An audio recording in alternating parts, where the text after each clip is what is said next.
Have you ever asked yourself, what do I really want? And felt sort of nothing but confusion or second guessing or even guilt? You're not alone.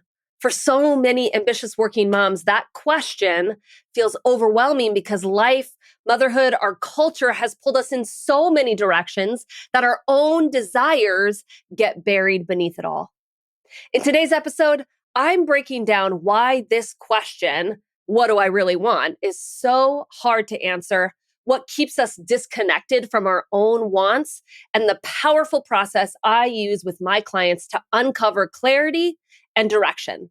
If you've ever felt stuck or unsure about your next move, this episode will give you a new way forward. Are you ready? Let's get to it. Hello, amazing working moms. Today, I am diving into how to answer this question. What do I want? And we're talking about this question through the lens of how I often hear this question phrased to me, which is more around what do I want next in my life? What do I want in my career? What's important to me in my life? What are my goals, right? It usually comes from this place of feeling very dissatisfied or disconnected in life as it currently is, and then really, really desiring at a deep level to figure out what needs to change or what you want to be different in your life. But I also think this question, what do I want, is really important for all of us to wrestle with from the perspective of desire. Because not only are women feeling disconnected from what they want and are having a difficult time answering that question for their life or for their career path or their perspective for lots of reasons that we're going to get into here, but they're also feeling very disconnected from what they desire.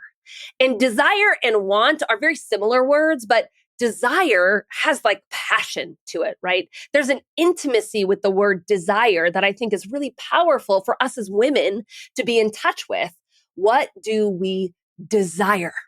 I think about the idea of desire sort of reaching all the way down into our lady parts and sort of kind of lighting us up on all sorts of levels. Where what we want feels more like a head exercise. It's sort of a logical question to sort of ask that leads to, some decisions and some changes that need to be made. But desire is in our body. It's an embodiment of our want.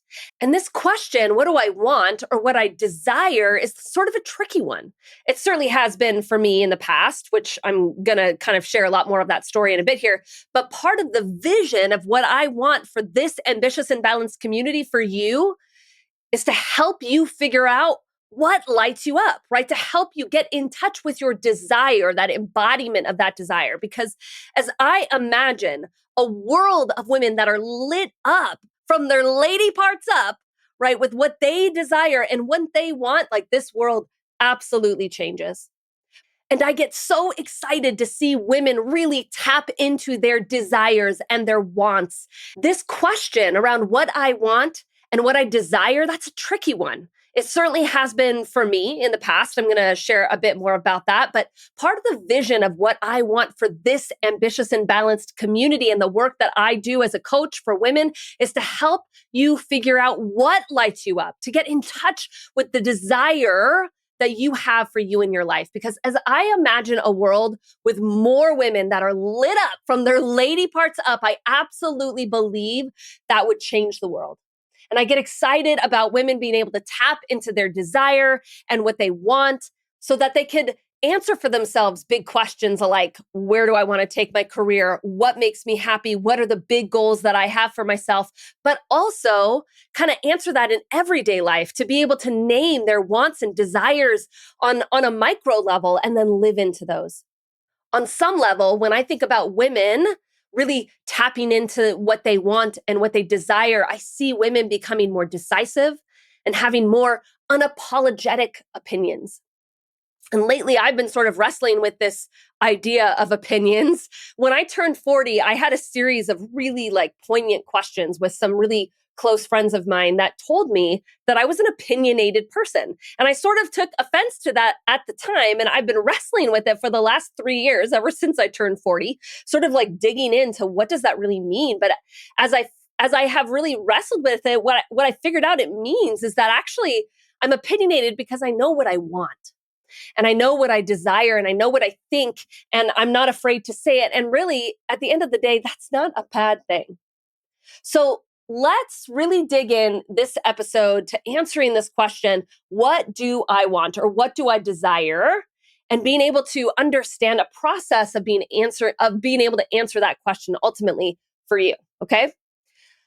All right. So to kick us off, I really want to dig into why answering this question, what do I want, feels so challenging to us.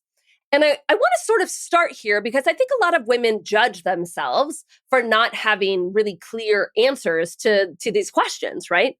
But the cards, as I see it, have been really stacked against us for generations as women, right? It's really not all that long ago that women were finally allowed to sort of speak their opinion, right? To choose for themselves a spouse or a partner, or to choose for themselves who they want to vote for or what they want to do.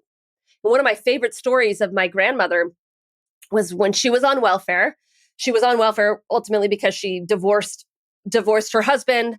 They had four boys, all under the age of, I believe, 8 at the time that they were divorced. She was a single mom. She took them all. And the way she describes the story, she said the welfare man knocked on the door. That's how she described it to me. The welfare man knocked on the door and said, if she wanted to continue to be on welfare, she was going to have to go back to school. And the welfare man handed her a list of career paths that was appropriate for her. Right? It was like a handful of career paths that she could go back to school and get a degree and get a job for. And he instructed her she had to choose one if she was going to continue to receive welfare. Now, I have lots of thoughts about this particular story, and I'm not going to go into it here. I will tell you that the story does end well. She picks a path that she ends up loving, and it's great. But I think the story really sort of illustrates why we as women have such a hard time getting in touch with what we want and what we desire, because not that many generations ago, likely your grandparents' generation, it was dictated for them. Right. And maybe for your mom, it wasn't dictated as much, but that was a culture change that was still like women being able to vote and so forth was happening during your mom's generation. And so for you, of course, you have more choices and more opportunity to follow what you want and what you desire. But culture really hasn't caught up to us yet because it hasn't been that long ago. And so the American dream, as we know it, around more power and more money and more status, that's still a very white, male dominated dream that we sort of live in and embody, and our culture really embodies. And so within all of that, it's really challenging to find our own voice. So that's the first thing that feels like a tangent, but it's the first thing I really want to highlight, right? We sort of have been indoctrinated in our culture that we don't have as many choices as women. That actually is certainly true on a somewhat factual basis in terms of the motherhood penalty and things like that. But it makes it challenging in us finding our voice. So that was the first reason. The second reason I hear a lot from women as we talk about the challenges of figuring out what you want and being able to answer that question is because women sort of get engrossed in their children after they become moms, right? And that's not a bad thing. But so much of our time and our energy sort of goes to our kids, and we spend way less time on ourselves and by ourselves, thinking for ourselves and so forth, that we sort of just lose touch. We get out of practice with thinking about our own desires and our own wants, right? That sort of naturally happens to us unless we are really diligent about taking a lot of time for ourselves very early on in motherhood. Another reason I hear so often is that women are people pleasers, right? You have traditionally, likely on some level, made a lot of decisions to appease the people around you, to make sure the people around you are happy, right? It's sort of like, if you're happy, I'm happy. That's sort of the mantra of a people pleaser. But then what sort of happens is like your desires sort of get tangled up in what other people want and what other people desire and what makes other people happy. And so then it gets very confusing when you try to actually figure that out for yourself, right? And then the last reason why I think it's really difficult for women to answer this question, what do I want, is because a lot of women that I've worked with, at least, have this sort of story or narrative about their life and their success in their life and sort of the path that they have been on in their life as being sort of like this. Well, the door kind of opened for me and I just walked through it. And then another door opened for me. And then I just walked through that one. And then another door opened for me and I just walked through that one. And so here I am today. And I'm not really sure if this is exactly where I want to be today, but this is where I am. And this is sort of a disempowering story that a lot of women have, where you have literally stripped from yourself the choices that you've made and sort of delegated out your success and your career path to someone or something other than yourself, right? And so figuring out what you want today feels so much more challenging if you don't even know or believe that you were the one that chose the path that you're on all the way up till this point, right? So many women have this sort of disempowering story around how they have been successful up till this point. I know that was my own story 12 years ago when I had my daughter Lillian. I would very much narrate this in exactly the same way, where doors sort of just opened for me and I sort of walked through them. And that's what kind of made me, I just showed up and tried to do my best. And that's sort of what made me successful. But then when my daughter was born, the scarcity of time really hit me. And I realized how important it was for me to make sure that I was living life based on what I desire and what I want, leaving no room for regret. And so it was a moment where I had to really step back and reflect on the path that I was on and make a decision on if I want to continue down that path. Ultimately, obviously, I did not do that. And so I realized how important it was for me to make sure that I was living based on what I desire and what I want and leaving no room for regret. But it didn't feel like I'd ever really answered this question for myself, right? What do I want? And so it sent me on a journey to really figure that out. And so really with all of this, what I think is important to highlight is there's so many reasons why you might be in a place where you're asking yourself the question, what do I want? What changes do I want to make? Am I on the path that I really want to be on? There's so many reasons why you might be asking yourself that question and finding it very challenging to answer it. So oftentimes women will schedule a breakthrough call with me. That's sort of an initial call where if you're interested in coaching, you could schedule that call. We'll talk about what it is you really want, or at least what you know about what you want in terms of your goals and your vision. We'll talk about, how we're going to achieve that together in coaching. We'll talk kind of about all the details of coaching and your options and things like that. And so often this is where I start this conversation with women, asking them the question, what do I want? And the natural next question that always comes up, or the natural next part of the conversation is always, and I don't know how to figure out what I want, which is why they're right there on the call with me trying to figure this out, right? They're there talking about coaching to figure out if this is a place that they can figure out the answer to this question, what do I want? Because figuring out what you want is not like black and white, right? It's not right or wrong. You just get to decide what it is you want without anyone dictating it to you, without anyone filtering it for you in any way. You just get to decide for yourself, which is a really empowering place to be, where you're making the decisions on your behalf for your life and your goals. But I also know that for so many women who are searching for an answer to this question, what do I want?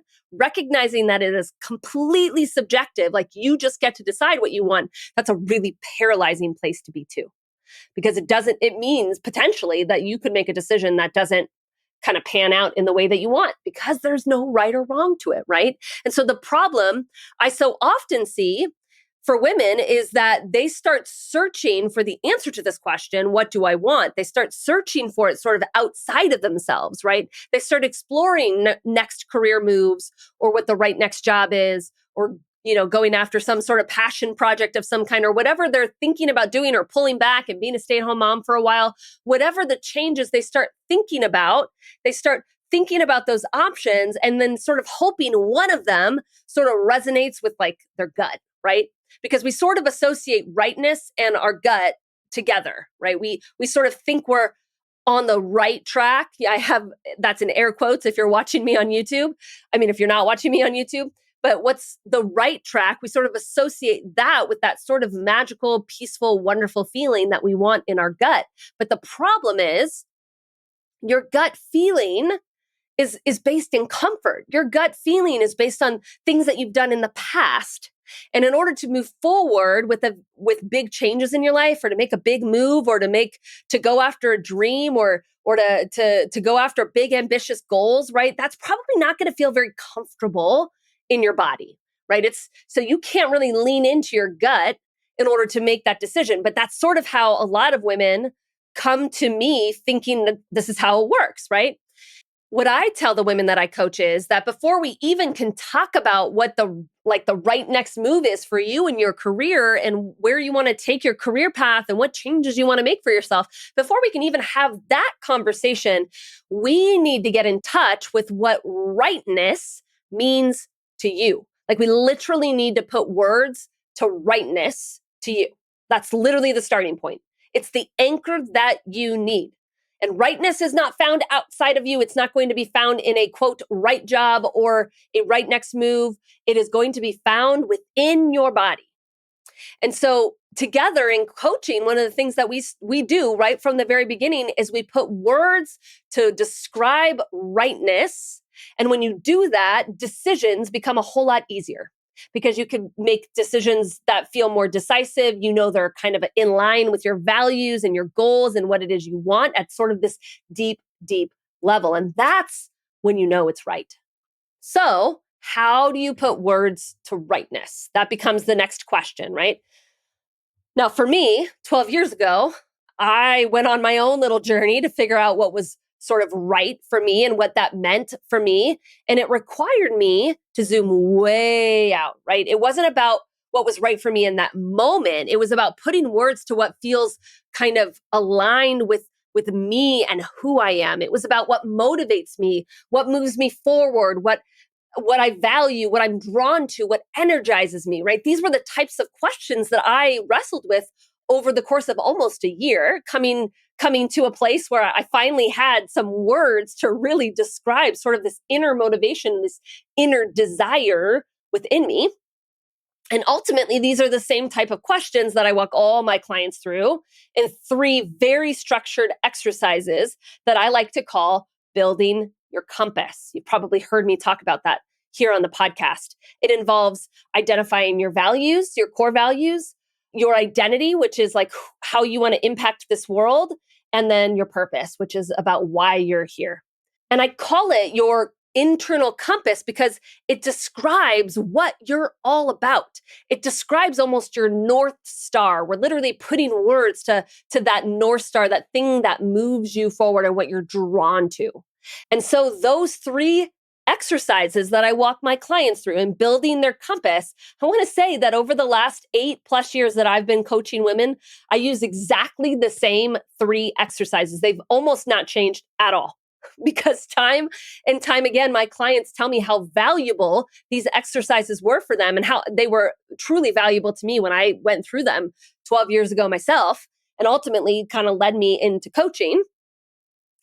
Even just like the other week, I was chatting with a past client of mine who she probably ended coaching. We probably did those 3 exercises maybe 3 or 4 years ago together, where we defined her compass and we went through her values and her identity and her purpose. And so we were having this catch up, and she was sort of celebrating some big news, a big career change that she had made. And she said, I went back to those 3 workbooks. I went back to my compass and the words that I used to describe my compass that we had built together.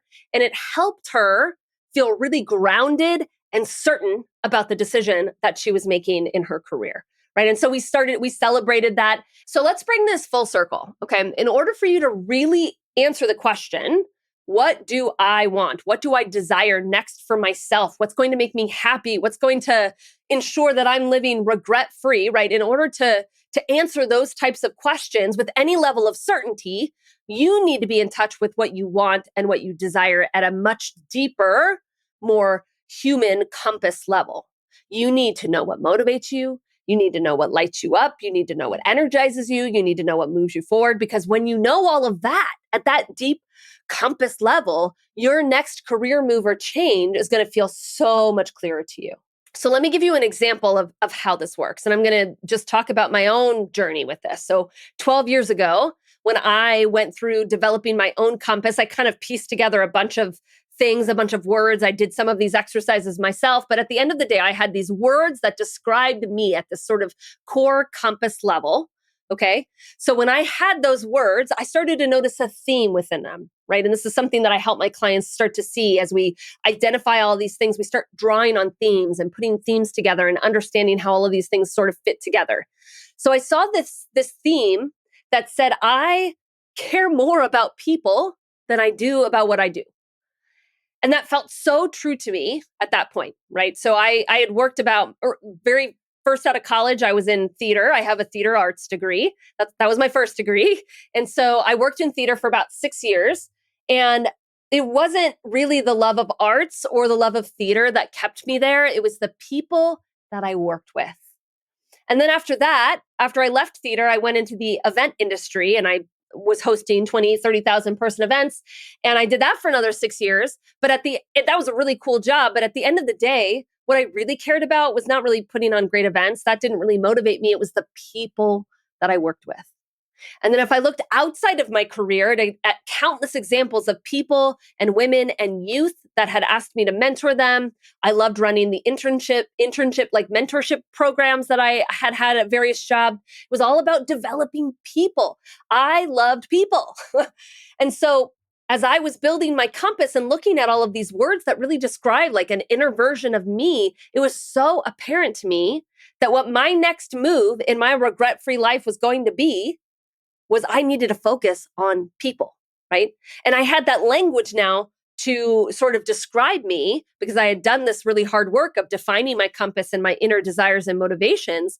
And I knew I was a people first person. And so when coaching then became presented to me as an opportunity, I started to seriously consider it. Had I not done any of that compass work and somebody would have said, oh, Rebecca, you'd make a great coach, I don't think I would have gone for this. I don't think I would have made such a big leap of faith into this industry without the level of certainty I had in who I was at that deep core level. That's the power of being able to have these like words in your back pocket because it brings this level of certainty around what it is you want and what you desire. And when opportunities start rising up, it makes sense which ones start to make more sense to you, right? That are kind of resonate with you on this deep level because now you have the words to describe it. You have the words to describe what feels right to you, what feels certain to you, what that inner gut feeling really, really is to you. And that's why you can make so many more decisive, certain feeling decisions about what's next. I call this an inside out approach, right? It starts with sort of answering fundamental questions about what it is you want and then letting the answers to that sort of guide you in your next steps. And when women are interested in working with me, I tell them, and they're kind of interested in exploring like next career moves. Should I pull back? Should I be a stay-at-home mom? Should I start my business? Should I do all these things, right? There's so many different career paths. But when people start working with me, I say, look, I'm not a traditional career coach where I'm going to like look at your past and I'm going to try to match you to something, some job that makes sense to you. That's not what I do. I'm not an expert at that. I'm an expert at getting you to put words to your deep desires and wants, and then to help you figure out what the next move is based on that. Again, I come back to the belief that when you know what you want and you are living in the fullness, in that sort of empowered state of desire, you're unstoppable. It doesn't matter what anyone else thinks about your decisions. It doesn't matter if you're afraid to go after big dreams or some big shift in your life because you know you're on the right path because it all aligns with that inner internal guidance system. That's what's so powerful about this. And I have helped countless women at this point develop their compass, name what they want, and what motivates them and what fuels them at a deep level, and then translate that into a next career move. I've had many clients that have started dream businesses, that have left toxic workplaces, that have started their own firm or their own partnership of some kind, that have acquired businesses, that have gone on for promotions, that have kept themselves from like leaving a job that they thought they didn't want anymore, but actually realized it was really in alignment with where they're at this moment. And so they decide to stay with a lot more certainty. But if you know what it is you want, that's when you're going to leave no room for regret. If you are on your own journey to be able to answer this question, what do I want? What's next for me? What would leave me without any regrets? If that's something you've been thinking about for a while, I have some spots in my calendar for a few new one-on-one clients, and I would love to talk to you about it. So it's about a 3 to 6 month commitment to work with me to get to the bottom of what it is you want, to name your compass, to get clear on the decisions around what your next career move is or what your next big decision is. I have a lot of clients that make that investment in themselves because living regret-free is that important to them. I also have women that use professional development dollars to try to help pay for some of that, because at the end of the day, you don't want to wish that you would have made a move sooner. And you also don't want to hit burnout before you make any of those decisions and changes either.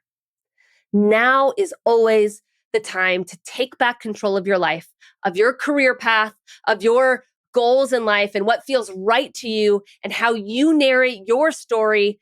Now is always the time to live your most best life. And I can help you do that. So if you're interested in speaking with me about coaching and what it could look like, I encourage you to take the next step and to book a breakthrough call with me. That's where it all starts, where we start uncovering a little bits and pieces about what it is you want and the vision of what it is you want. I'm going to actually walk you through a very powerful exercise to help get even some clarity right there on that breakthrough call. And then we'll talk about how we're going to help you reach those goals through coaching.